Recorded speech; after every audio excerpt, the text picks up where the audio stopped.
afternoon, everyone. Welcome to Noontime Kapehan. And, dali po, naglo-loading yung aking ano. So, welcome to Noontime Kapehan, brought to you by Decaf Coffee Republic and our coaching hub and home of certified life coaches in the Philippines. We are now in our month 3 in Noontime Kapehan, our daily coaching conversation, reliving Kapehan Night by Master Coach A, where she talks about life, love, relationships, money, career, and anything under the sun, including the sun. And Kapehan Night used to come in live on floor via FB every Tuesday night until pandemic happened. We are bringing in Noontime Kapehan for a season only while Brewing Live is on its quarter break. So shout out to all my fellow game changers serving in this space and advancing life coaching. If you find it in your heart to support the works that we do, you may give us a stars or love gift through bank deposit. Just check the bank info in the caption of this video. For your food and beverage, Decaf is open from 9 to 8 p.m. for dine-in, pick-up, and delivery. Order through 0917-586-1661 and available free dream-inspired journal for you or someone you wish to bless to help jumpstart with their bucket list and things that they desire to do and achieve beyond limits. You know what? In Decaf Coffee Republic, even if you are a you're in a diet and you want to really like keep everything healthy, you can just go there. We are serving vegan meals, and you know my favorite is corned beef and bacon bits. So you can go there, have your lunch, and if not, you know the steaks are amazingly, awesomely yummy. So go there, or if you can go there, you'll have that indulgence. Enjoy yourself, especially in your self-care, me time, order and have it delivered in your doorstep. Okay, so, and of course, if you go there, the conversation is just so amazing. The people there are welcoming, and you can just, you know, call on them. Everyone is a certified life coach. You can have meaningful conversation that matters, that will really grow. So, punta po kayo doon from the barista, the server, everyone there is a certified life coach, and they will not be too shy. They will never be shy to speak to you. So be there. If you're looking for someone to listen to you, or you want a resting place, some place where you can rejuvenate, or you want to speak your mind. So you just go there, do Decaf Coffee Republic. Okay, so last month, Master Coach officially launched the Be Learning Society, which I am a part of. The 10th maker of Be Learning Home for Mental Fitness and Decaf Coffee Republic is hosting the Be Learning e-card that unlocks opportunities for smarter living. Okay, smarter living, and the monthly perks is first is 5% of food and beverage discount. So whatever you order, if you have the Be Learning e-card, you get 5% off. Second is Mental Model Masterclass. This is exciting by Master Coaching, happening every third Saturday of the month. And the third freebie is a 90-minute coaching session with senior coaches from Life Coach Philippines. So hitik na hitik po siya. So for this month's Mental Model Masterclass, scheduled on June 19 at 7 p.m., Master Coach A will teach the Mental Model Barbell. So it's going to be an exciting learning. If you've ever heard of Master Coach A teach, you're not going to be really shortchanged. You're going to really get the best. She has the gift to simplify things to allow us to really understand. So even me at my age, you know, at 51, I enjoy learning with her. And so discover how you can develop mental fitness by regularly lifting of the Mental Model Barbell. So for more information and registration assistance, connect with Coach Rezzhel. She's always at Decaf if you happen to drop by at 0917-586-1661. Moving on for today's episode, I will be sharing to you loving your design. Okay, so please do tag your friends, share this video link, and invite others to join our conversation. And if you're watching this on a replay, comment #replay and do send us a message if you wish to connect with any points that resonates with you in the discussion. The YouTube link where you can find the replay of the episodes of the Noontime Kapihan is found in the caption of the video. Please do follow and subscribe to the channel so you'll be notified of the future videos to stuff your digital space with valuable content. So it is very important now in this time of pandemic to really stuff ourselves with good content, something that matters uh, to us and that we can resonate or it can uplift us. So before I begin, okay, let me first acknowledge the coaches who are here with me. Okay, so hindi ko pa sila nakikita here in my delayed ata yung aking Facebook Facebook notification here. Hindi, nandito na siya. Ako pala yung nalito. Okay, so magandang hapon po sa inyo. We have Master Coaches Lynn, Coach Maureen. Thank you so much for joining me, and I'm pretty sure the rest are also going to be hopping in because we just came in from a wonderful discussion of influence doon sa 21-day coaches first sight in Master Coach A. So thank you everyone for just hopping in. So before I start, if you resonating with something, something that I have, that I will be discussing, okay, pwede nyo po siyang i-share in your timeline as hashtag pack my bag moment so that you can, release your thoughts and then get a deeper really understanding, because when you are releasing your thought, you're putting it in your timeline sa Facebook po ninyo na you are reliving what you have heard, and then mas nagsisink in deeper siya. So it's like you're planting the seed and you get to understand and you get to really like resonate and have an insight with whatever you're going to hear.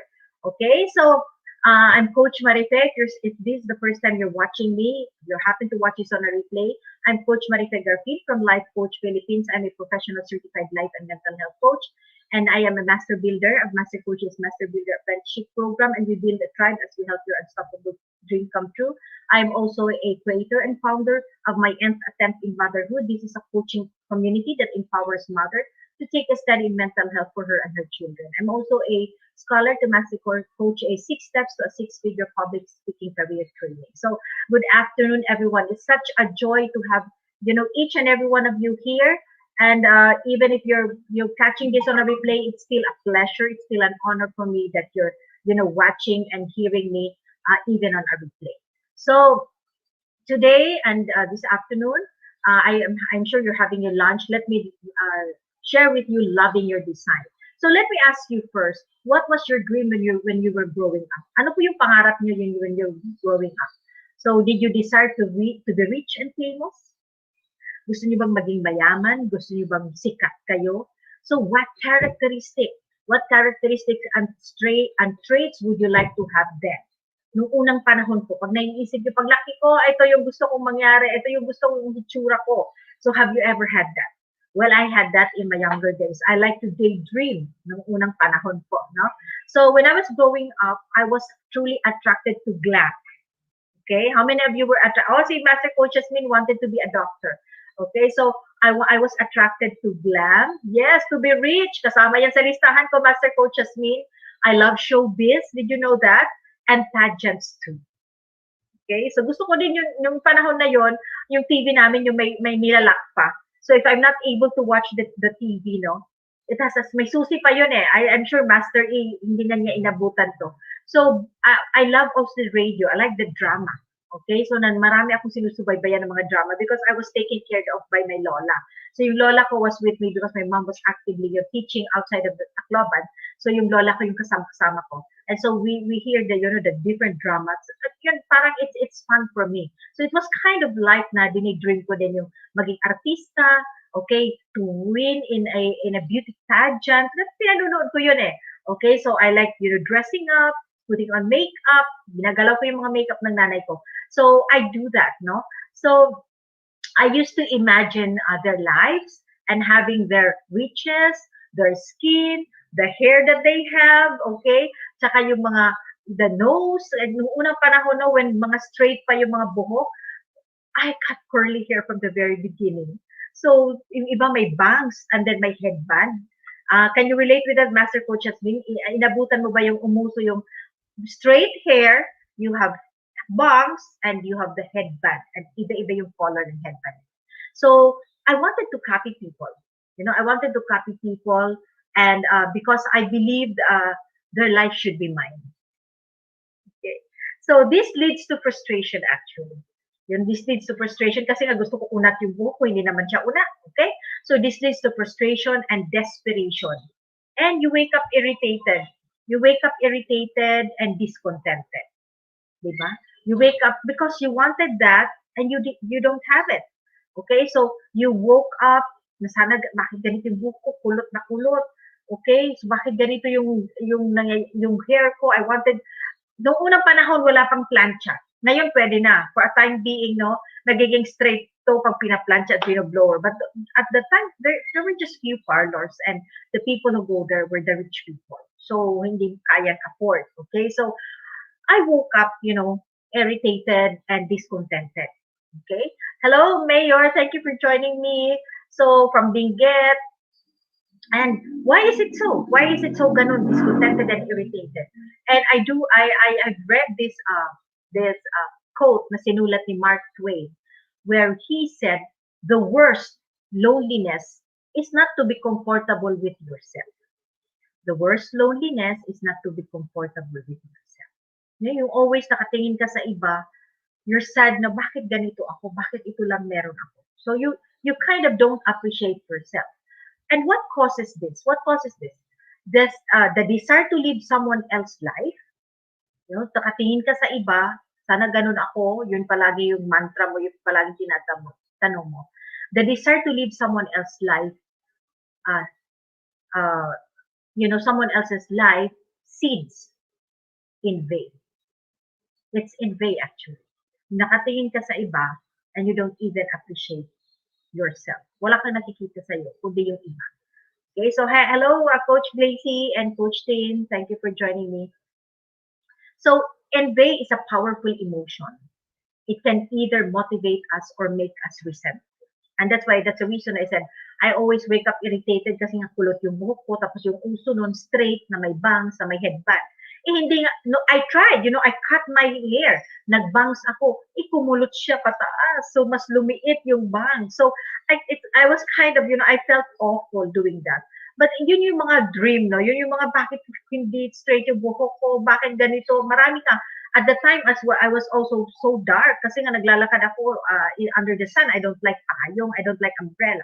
It was so dark. So I was looking at other people, yung mga mistizo, the one who won before in pageants, di ba, mga ganda. So yun yung mga inisip ko. So envy is a powerful emotion that can cause resentment. So doon ako nakafocus. No? So, and the explanation of this, according to René Girard, sabi niya, man is a creature who does not know what to desire. Hindi daw natin alam what to desire. And he turns to others to make up his mind. We desire what others desire because we imitate their desire. So nakatingin tayo sa iba. Wanted so much to have that. Wanted to so much na sana maka-experience ko, ma-experience ko yun. Okay, so that's the thing. So how do you start? How do you start really appreciating you? How do you start loving you and your design? Because you are original, hindi ka copycat. Okay? So, to begin with, what does design mean? Ano nga ba yung ibig sabihin ng design? So, design is to create, fashion, execute, or construct according to plan. It is to have a purpose, to devise for a specific function. So with that definition, you see that if you want to start loving yourself, okay, if you want to start celebrating you, the first and foremost, so 6 ways ito, how to love, start loving your design. 6 ways that I'm going to be sharing with you. Sabi ko nga, yung definition of design is purpose. You have a purpose. You were really executed with passion, so may purpose talaga, may plan kung bakit we came out to be, no? So the 6 ways that you're going to go about it is, una, to start loving your design is decide that you are worth it. Decide that you are worth it. Worthy because you are created intentionally and with a specific purpose. Okay? So meron kang purpose, why you exist. Siguro hindi mo pa nakikita ngayon, but you have to make a decision. You cannot just leave it to other people to decide who you are, what you're worth, and what your value is. So decide that you are worth it. Realize that your life, even the impulse to live, your breathing, di ba? The impulse to live, di ba? If something happens to you, like for example, may nakikita kang tumilapon na papunta sa iyo, automatic ka, you get on your reflex. That is an impulse. That's a reflex to really preserve yourself. That's an impulse to really like shield yourself so that harm will not come to you. Even that impulse, the impulse to live, your breathing, your heartbeat flow in exact timing. So meron siyang timing talaga if you look into yourself. This signifies that there is someone greater who decided that you are worthy. You are worthy to breathe. You are worthy to have that heartbeat. So you do not wait for approval or validation from others. Sabi nga doon sa isang scientific study, we have the reptile brain to really like live, to really fight it out na mabuhay ka. But where is it coming from? What triggers that reptile brain? So you can search, sabi nga sa isang quote, no? You can search all throughout the entire, world, universe for someone who is more deserving of your love and affection than you are, but that person is not to be found. You yourself, as much as anybody else in this entire world, deserve your love and affection. That is from Sharon Salzberg. So that very impulse, that what you have, your breathing, the work of your body, the dynamics that is going on. Huminga ka, what happens to your body, what happens to the brain, the distribution of the oxygen in your body through your blood vessels, no? Circulatory system, science na tayo. Okay? Those things comes in perfect timing. So somebody put that in you. Somebody put that reflex in you to preserve life. That means you are worthy because you are craftily designed for a purpose. So you got to decide, okay, to decide that you are worthy. Second is be mindful of your mental narratives. Be mindful of your mental narratives. Where is it coming from? Ano yung mga negative dyan na iniisip mo? What are the thoughts that's coming into your mind? Okay? Because some of it may be planted by an outside comment that you have allowed to grow. So merong nagsabing, you're not good enough. And you toil on it, winoter mo, lumaki siya. To the point na feel mo talaga that you are not worthy. Or you don't have the talents and the skills. So be mindful. Saan galing yung mga mental negative narratives mo? Have you nurtured a comment na grow na siya? Okay? According to Michael J. Fox, one's dignity may be assaulted or vandalized and cruelly mocked, but it can never be taken away unless it is surrendered. So it is still within your control. You still have the capacity to say, tama nga yung sinabi nila. So what negative narratives do you have in your mind that you have been taught, that you have been allowing to grow, that you have been watering, inaalagaan mo para lumaki, that is causing you so much of the pain and causing you to invade other people wanting to live the life of other people. So if you want to love your design, okay, be mindful of your mental narratives. Third is remember all your wins. Okay? Remember all your wins. Okay? You have to make sure that yun ay naaalala mo. Okay? Yun ay naaalala mo. When you do this, when you remember all your wins, it lifts you up. Okay? So you can list it down, small and big wins. This will allow you to see that your qualities, yung mga qualities mo, like your talents, your skill, your character, brought you to where you are right now. Okay? So alalahanin mo yun.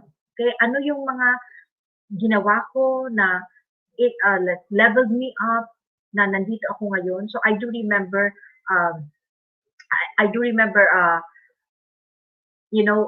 before I became a life coach, I was really wallowing in my guilt. I was wallowing in the mistakes I have, that I have done as a mom.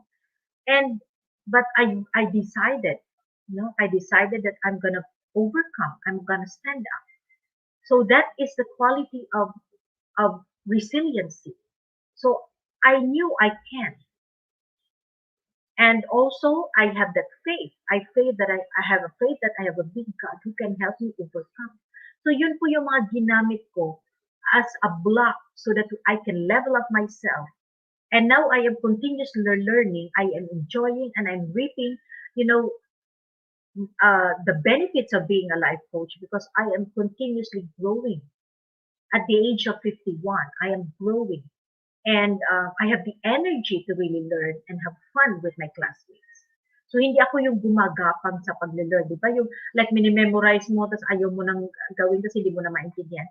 Hindi po gumagapang, but I am having fun because I am in a good college and I'm reaping that. And this is a win.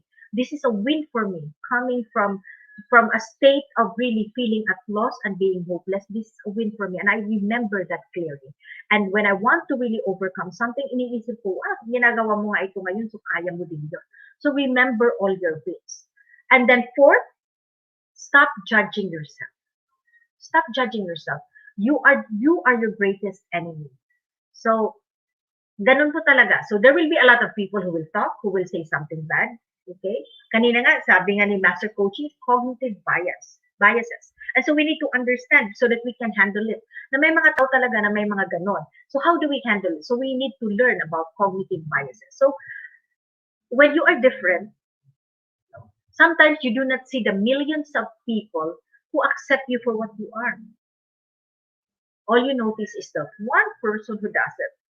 Okay? So stop judging yourself. Kung meron ka mang nakita na ganon, don't beat yourself. Narinig mo yung comment na yon, leave it. And look at the people who celebrate you. People who say you can do it. And stop beating yourself. Stop beating yourself because definitely you are who you are because you are created for a purpose and a reason. So if hindi mo nagagawa yung isa because maybe it's not your gift and not your passion. So you don't beat yourself. So don't judge yourself. Okay, don't judge yourself because if you can't believe in you, who will? So be there, be your own fan. And number 5, do what you are good at.